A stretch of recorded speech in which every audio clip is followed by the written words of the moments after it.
आप देख रहे हैं आहट एक अनहोनी की कश्यप के साथ।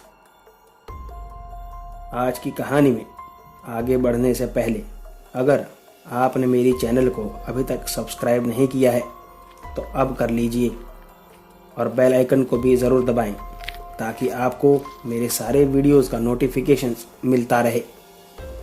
आज की हमारी कहानी अभिनव जी की है। अभिनव जी, आपकी कहानी हमारे साथ शेयर करने के लिए आपका बहुत बहुत धन्यवाद। तो आइए बढ़ते हैं हमारी कहानी की ओर।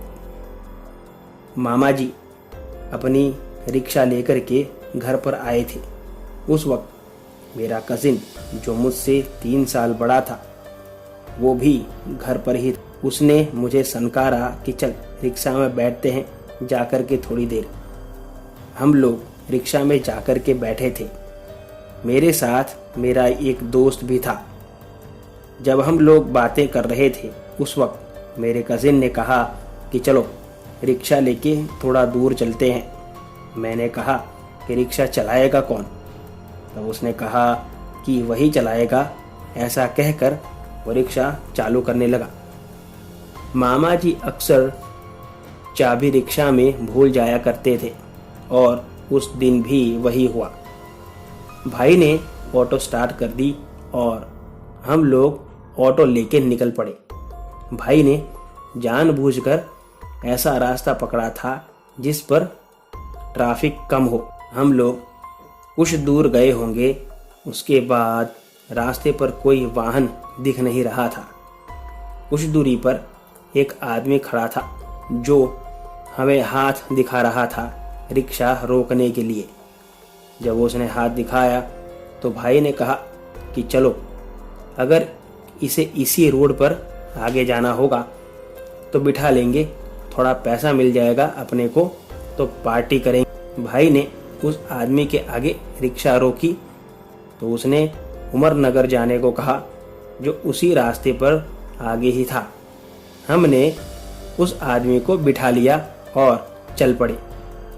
उमर नगर आने के कुछ ही दूर पहले उस आदमी ने रिक्शा रुकवा दी और कहा कि मैं अभी वापस आऊँगा, प्लीज़ ज़रा वेट करना, फिर वापस जाएंगे। हम तो खुश हो गए कि चलो ठीक है, अच्छा पैसा मिल जाएगा। कुछ देर बाद वो आदमी वापस आया। तब भाई ने फिर से रिक्शा बढ़ा दी।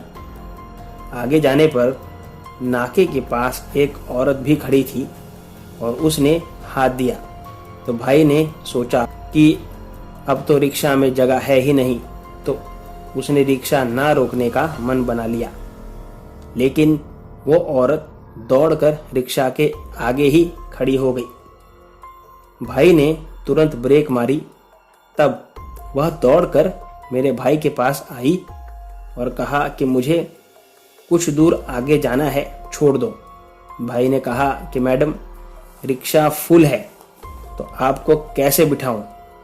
तब उसने कहा कि मेरा जाना बहुत ज़रूरी है, मुझे जल्दी से ले चल।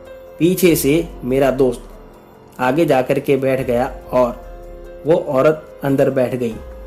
जैसे ही वो पीछे बैठी, वो आदमी और वो औरत दोनों झगड़ने लगे और किस भाषा में बात कर रहे थे मुझे या किसी को कुछ समझ नहीं आ रहा। भाई ने कहा कि आप लोग झगड़ा मत करिए, आखिर बात क्या हो गई दोनों के बीच में।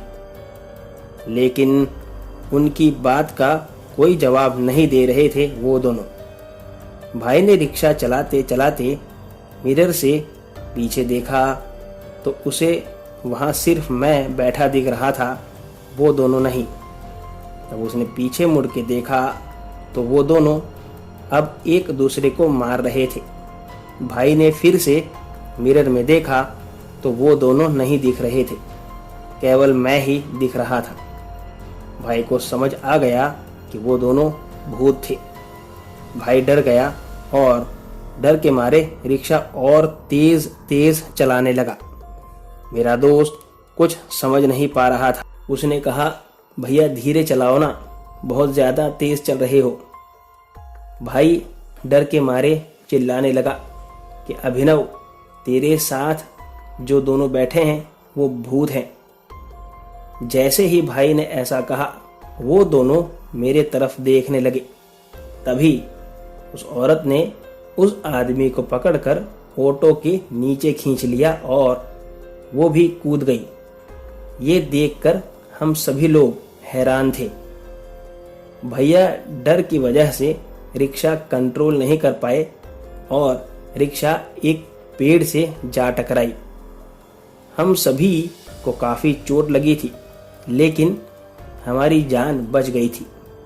हम समझ गए थे कि उस दिन उस औरत का भूत सिर्फ उस दूसरे भूत से हमारी जान बचाने के लिए ऑटो में बैठा था। तो दोस्तों, आज की कहानी में बस इतना ही। अगर आपको कहानी पसंद आई हो तो वीडियो को लाइक और चैनल को सब्सक्राइब ज़रूर करें। और अगर आपके पास भी ऐसी कोई कहानी है तो मेरे साथ मेरे ईमेल पर ज़रूर शेयर करें, जो डिस्क्रिप्शन बॉक्स में दिया है।